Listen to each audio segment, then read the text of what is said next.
Hey everybody, welcome back to S.C.Y here to discuss some Vegas Golden Knights action as we are heading into the playoffs tomorrow night against the Los Angeles Kings.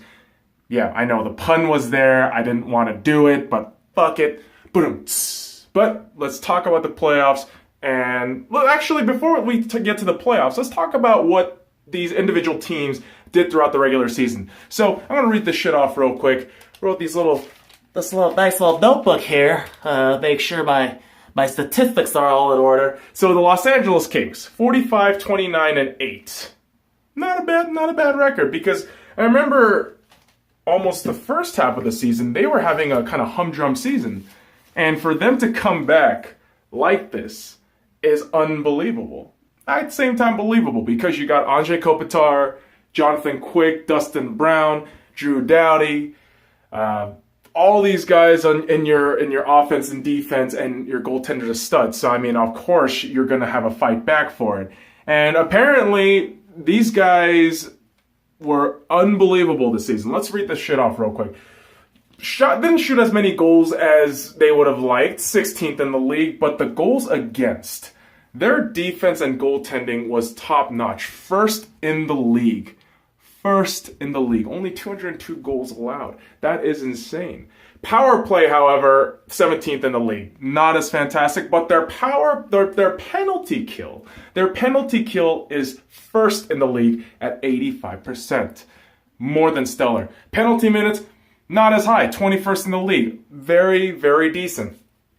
And again, you had Anze Kopitar just playing out of his mind and element. 35 goals, 92 points total in the season. And you had the X-Factor goaltender of Jonathan Quick with a 92.1 save percentage, which is fantastic. Compared to the slow start they had at the beginning of the season, and mind you, I was there live when they were facing the Tampa Bay Lightnings at home. I saw them get their asses kicked in the first period where they conceded 4 unanswered goals. And they ended the game 5-2, 5-1. I honestly don't remember the scoreline, but it was one of those games where you're just like, oh shit, this might be the kind of preface and the foreshadow to what the season's going to be. But what ended up happening was something spectacular. I think after the All-Star break, they just started playing out of their minds and element, and they just got everything in, and they ended up 4th in the Pacific, and now has a wild card spot going against our Vegas Golden Knights, who are first in the Pacific Division. And let's read some of these stats real quick. 51-24-7 in their inaugural season. 51-24-7. Okay? So goals for, 5th in the league. Not too bad. I mean, offense was stunning. If you haven't been watching any Vegas Golden Knights highlights, or any of the guys that have been accumulating all these points throughout the season, you guys are crazy. I don't know. But goals against 8th, so not the most stellar defense, but pretty damn decent for a expansion team for their first season.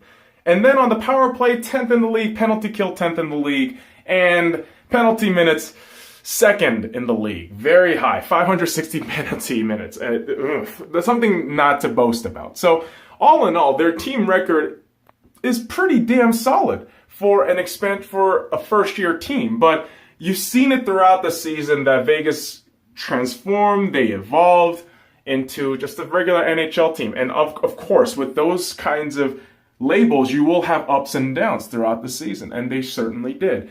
But there are certain players, there's really 2 players we can definitely talk about.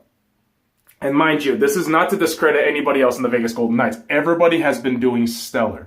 But these 2 dudes have to get a mention in here.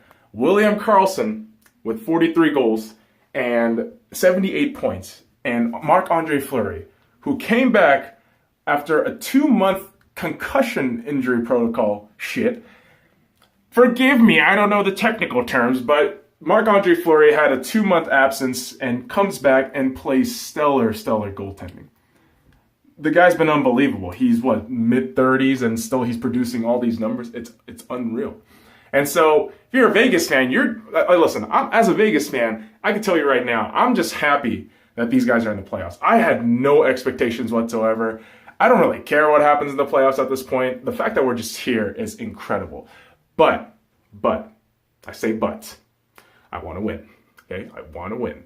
And so let's talk about some of the X factors going into these. Because regular season's a regular season, right? And we can read into all this shit like, oh, their goals against, their goals for.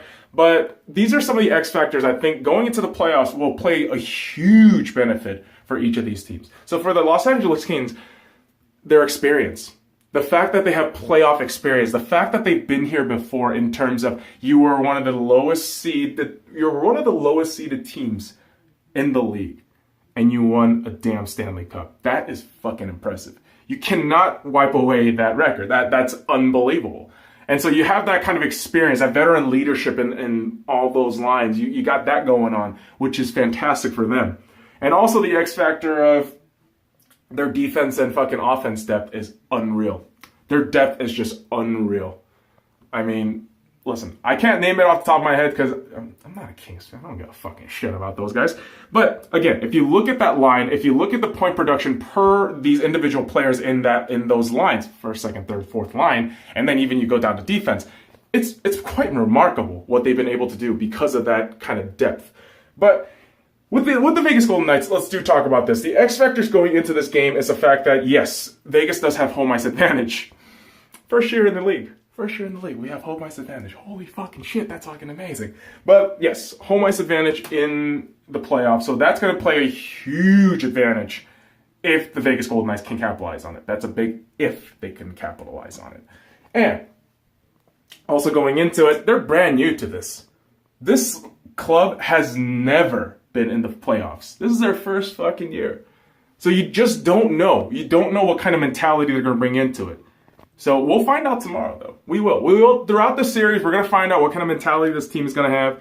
And maybe what kind of watermark they leave for seasons to come. Because obviously, first season, we're all hyped. Even I know all Vegas fans are saying Stanley Cup Finals. I'm one of those guys that will say, go to Game 7. And I honestly think it's going to go to the Kings. I'm a Vegas fan, but at the same time, if it goes out to Game 7, man, I for selfish reasons, I wanted to go to Game 7. But if it does go down to that, I think it's definitely going to be the LA Kings. It really is going to be. They know how to get gritty. They know how to, perform in the clutch. They know all that shit. But 5 games or less is Vegas. If they can take advantage of home ice, they are going to wrap this shit up no problem. So that's my thoughts on the playoffs. We are going to have a blast tomorrow, and I'm going to be reviewing that shit tomorrow too. So let me know what you guys think. Comment, subscribe, all that shit. Until next time, go Knights go, and fuck off.